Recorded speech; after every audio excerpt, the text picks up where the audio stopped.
પછી વૈદ કેવા અને ડોક્ટર કેવા, કામ આપણું પતી ગયું. બહુ કાકલુદી કરી. કોણે કાકલુદી કરી? માણસે સર્જનહારનું ચોથું સર્જન, સરસમાં સરસ સર્જન, પણ એટલી કાકલુદી કરી એટલે સર્જનહાર કહે છે કે જો ભાઈ સાંભળ, 25 વર્ષ તને જે આપ્યા એ તારા હકના છે. તારા હકના 25 વર્ષ તું સરસ રીતે પસાર કરીશ તો તારા જેવા સારા કામ કોઈ નહીં કરી શકે. હકના તને મળ્યા છે એ ભોગવ, અણહકના ન લે. મારી પાસે સારા વર્ષો અને સારું આયુષ્ય છે જ નહીં, હતું તે તને આપી દીધું. માણસ બહુ જ કરગરવા લાગ્યો. માણસને જ્યારે જોઈતું હોય ને ત્યારે લપ છોડે નહીં. આ સાદા શબ્દ એટલા માટે વાપરું છું કે હમણાં ચલણમાં છે. લપ ન છોડે. અમને ગુરુદેવે ઘણા ઘણા નુસ્ખા બતાવ્યા છે માણસોની લપ છોડવા માટે. ઘણા ઘણા પ્રયોગોમાં અમે સફળ થઈએ છીએ, ઘણા ઘણા પ્રયોગોમાં નિષ્ફળ જઈએ છીએ, કારણ કે હજી તો ભણવાનું ચાલુ છે ને. બહુ જ કરગરે છે માણસ, બહુ જ કરગરે છે. શેના માટે કરગરે છે? આયુષ્ય વધારવા માટે. અંતે છેલ્લે સર્જનહારને કહેવું પડ્યું કે જો ભાઈ તારે આયુષ્ય વધારવું હોય તો મારી પાસે અત્યારે સ્ટોકમાં સારું આયુષ્ય કોઈનું નથી. 25 વર્ષ ગધેડાએ મૂક્યા છે. હકીકતમાં એ ગધેડાના છે. એ 25 વર્ષ તને જો જોઈતા હોય ગધેડાના તો આપું. અને માણસને જો જોઈતું હોય ને તો માણસ એમ ન કહે કે આ ફલાણાનું છે, ન લેવાય. જોઈતું હોય તો, અને ન જોઈતું હોય તો માણસ 17 બહાના કાઢે. ન લેવું હોય તો. મને વિચાર થયો કે એક દિવસે આપણે એવા ડ્રો રાખીએ કે એમાં નંબર લાગે ને તો લખેલી હોય દીક્ષા, નંબર લાગે તો લખેલું હોય ઘર ત્યાગ, નંબર લાગે અને એમાં લખેલું હોય દર દાગીના ત્યાગ. ઓહો, આવા કઈ ડ્રો નીકળે? હે? આવા ડ્રો ન નીકળે. અને આવા ડ્રો નીકળે તો પછી થઈ રહ્યું ને. બહુ કરગર્યો ત્યારે સર્જનહારે કીધું કે ગધેડાના તને 25 વર્ષ આપું છું. આપણને જે પ્રેમથી મળે ને એ સારું હોય. કરગરીને લઈએ, કાલાવાલા કરીને લઈએ, આજીજી કરીને લઈએ, બહુ વળગી કરી અને આપણે લઈએ તો ઘણી વખત એ મળેલામાં બહુ માલ ન હોય, મજા ન હોય. એટલે ઘણા ચિંતકો એમ કહે છે કે દેવો પાસેથી ક્યારે પણ માગવું નહીં. એ ભલે ચિંતકો દેવો પાસેથી કહે છે, હું તો કહીશ કે કોઈ પાસેથી માંગવા જેવું નથી. માંગીએ એટલે કિંમત ઘટે. અમે રોજે રોજ પ્રવચનમાં નવી નવી સ્કીમો લઈ કરી અને તમારી પાસે રજૂઆત કરીએ. તમે તો બહુ લાગણીશીલ અને ભાવિક રહેલા છો, ના ન પાડો, બધી સ્કીમો પૂરી કરી દો. તે છતાં પણ બારે જઈને ચર્ચા તો કરો, ન કરો. કે અમારે સાહેબ ધર્મની વાતો ઓછી કહે છે અને રોજ રોજ નવી સ્કીમો કાઢે છે. આવું કહેનારા લોકો કેટલા મળશે કે આપણને સરસ મજાનો લાભ આપે છે? કેટલા લોકો કહેશે? તો તરત જ સર્જનહારે 25 વર્ષ ગધેડાના માણસને આપી દીધા. હકના ન હતા છતાં લઈ લીધા. 50 વર્ષનું આયુષ્ય મળ્યું તે છતાં પણ એ મનુષ્ય સર્જનહાર સામે કરગરવા લાગ્યો કે 50 વર્ષમાં શું થાય? 2 વર્ષ આમ ને 2 વર્ષ આમ ને 2 વર્ષ તેમ, એમાં અડધા વર્ષ તો નીકળી જાય. મહેરબાની કરો અને થોડું આયુષ્ય હજી પણ વધારી દો. તો સર્જનહાર કહે છે કે મારી પાસે સ્ટોકમાં કૂતરાના પડ્યા જ છે, તને ખપતું જોઈએ આયુષ્ય અને જાજુ જ તારે જીવવું હોય તો લે, કૂતરાના 25 વર્ષ તને આપી દીધા, એટલે થયા 75 વર્ષ. પણ માણસ જાત સંતોષ એને થાય જ નહીં. અમસ્તા થોડું કહેવાયું છે, સંતોષી નર સદા સુખી. સુખ જેને જોઈતું હોય એના માટે તો સીધો રસ્તો રહેલો છે, પણ જેને સુખ જ નથી જોઈતું એ માણસને સંતોષની વાતો ગમે તેટલી સંભળાવવામાં આવે, માણસ એ સંતોષની વાત સમજશે ખરો પણ અમલમાં નહીં મૂકી શકે. બધા માણસો એમ કહે છે અમને સુખ શાંતિ જોઈએ છે.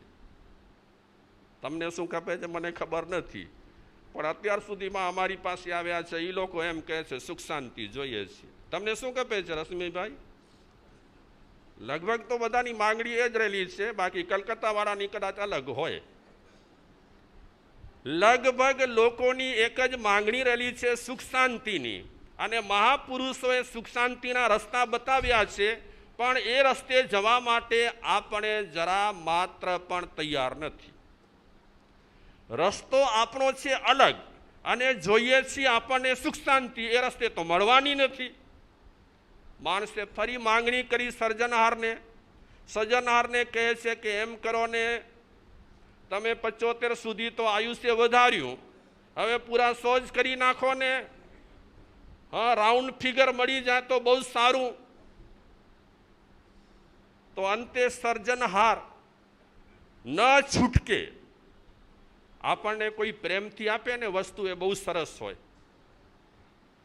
પણ ન છૂટકે વસ્તુ આપે એમાં બહુ માલ ન હોય. આ લઈ જા, પ્રેમથી હું તને આપું છું, લે. મીઠાશ શેમાં હોય? પ્રેમથી જે વસ્તુ આપેલી હોય એમાં મીઠાશ રહેલી હોય, બાકી બળાત્કારે આપેલી ચીજમાં મીઠાશ નથી હોતી. 100 રૂપિયા 25 વર્ષ બળદના પણ આપી દીધા, એટલે 100 વર્ષનું આયુષ્ય લઈ કરી અને માણસ ધરતી પર આવ્યો. પણ ભગવાને એને કામ સોંપ્યા હતા, પરોપકાર, પર સેવા, પ્રભુ સ્મરણ, ગુણ પ્રશંસા, ગુણવાન થવું, કસાયોનો ત્યાગ કરવો, આ બધા કામ સોંપ્યા હતા. અને સર્જનારને વિશ્વાસ હતો કે જેને મેં કામ સોંપ્યા છે એ કામ બધા કરશે, પણ એ કામ ગધેડો કરવા લાગ્યો. એ કામ સર્જનારે જે કામ સોંપ્યું હતું એ કૂતરો પણ કરવા લાગ્યો.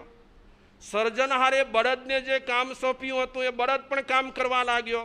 સર્જનહારથી વિરુદ્ધ ગયો. કોણ ગયો? માણસ.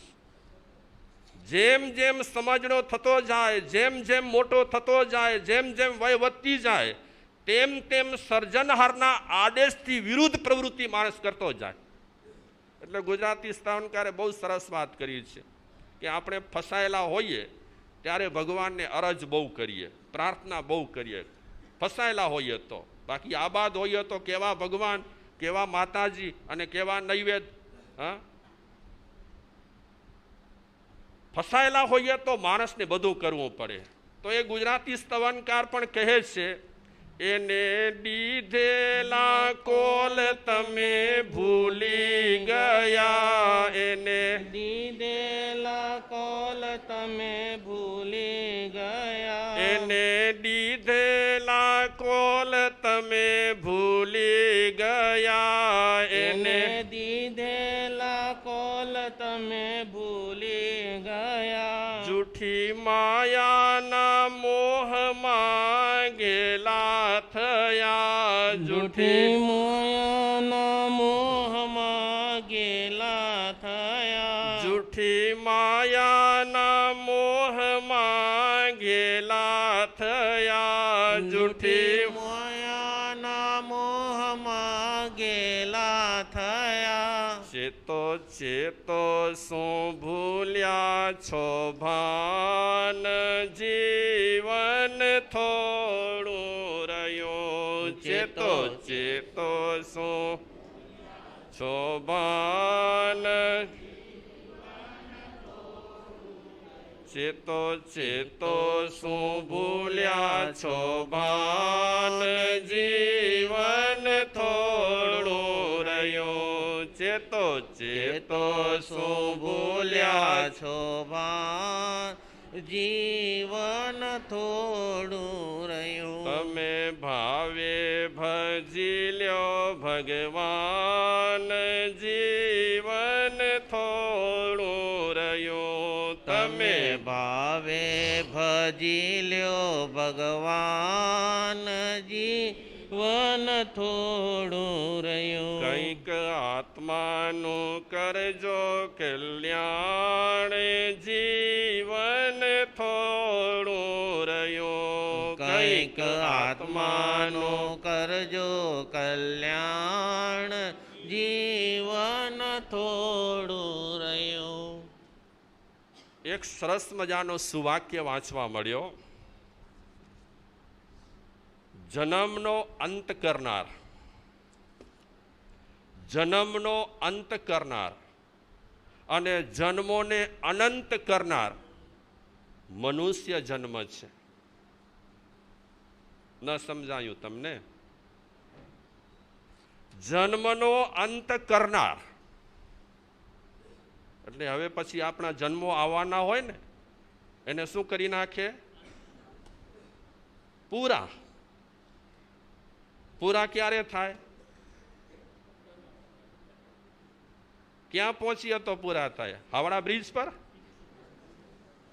હા આપણે મૂળ ઠેકાણે પહોંચી જઈએ તો જન્મોનો અંત થઈ જાય અંત આવી જાય જન્મોનો અંત કરનાર અને જન્મોને અનંત કરનાર મનુષ્ય જન્મ છે ન સમજ્યા બીજો વાક્ય જન્મોને અનંત પણ બનાવી શકે છે કરી શકે છે આ મનુષ્ય જન્મ છે અંત પણ આ જન્મથી થઈ શકે છે અને અનંત જન્મો વધી શકે છે આ મનુષ્ય જન્મથી અને બીજી રીતે હું કહું તો ખતરનાકમાં ખતરનાક જો જન્મ હોય તો મનુષ્ય જન્મ છે જોકે આ શબ્દ વાપરવો ન જોઈએ છતાં વાપરું છું બહુ ખતરનાક છે આ જન્મ અને આ જીવન જો સવડો ઉતરી જાય તો વાંધો નહીં પણ આ જન્મ જો અવળો ઉતરી જાય તો આના જેવો ખતરનાક કોઈ જન્મ નથી કારણ કે વધુમાં વધુ કર્મ આપણે બીજા જન્મોથી બાંધતા હોઈશું કે નહીં બાંધતા હોઈએ સૌથી વધારેમાં વધારે કર્મ આપણે આ મનુષ્ય જન્મથી બાંધી શકીએ છીએ કારણ કે સવલતો મળી છે બહુ સારામાં સારી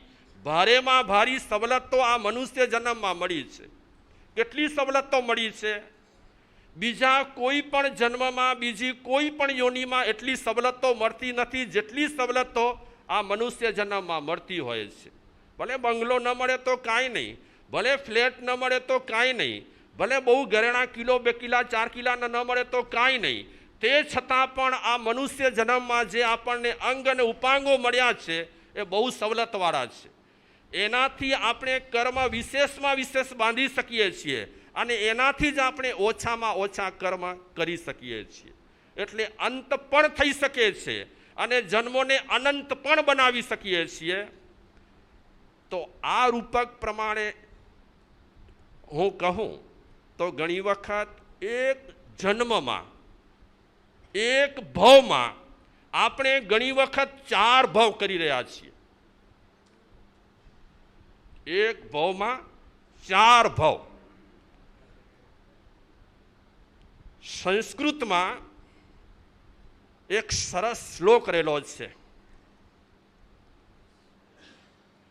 માણસ માટે એ શ્લોકમાં એવું કહેવામાં આવ્યું છે કે હે જીવ તું રોજે રોજ વિચારજે રોજે રોજ તું ગણિત કરજે શેનું ગણિત કરજે પ્રત્યેહમ પ્રત્યવ્યક્ષેત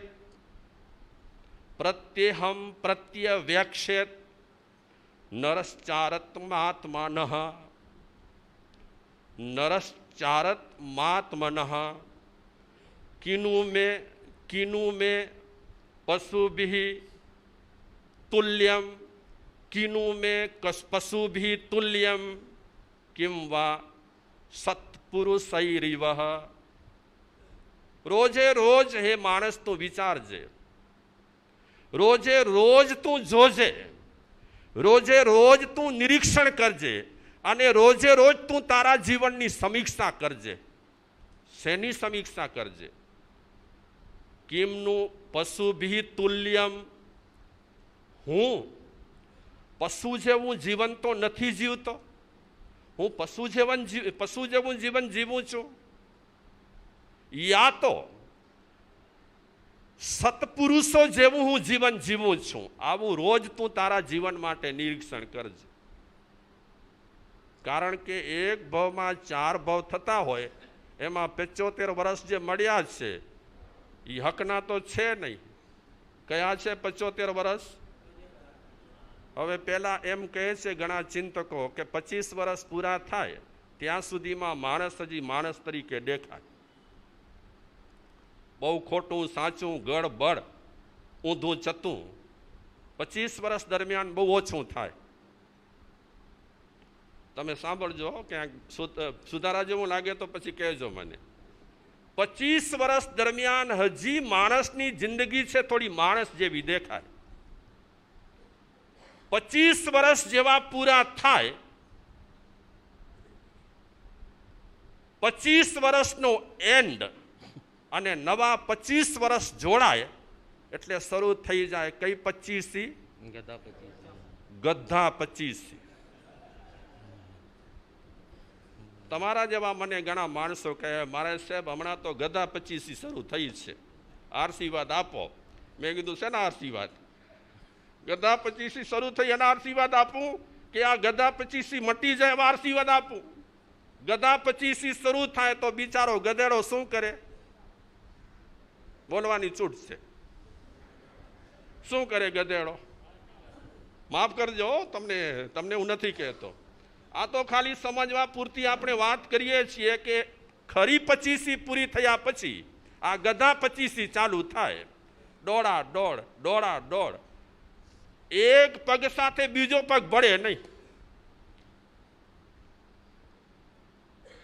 મુંબઈમાં એક ભાઈ સ્કૂટર લઈને દોડતા હતા, બેઠા ન હતા સ્કૂટર પર.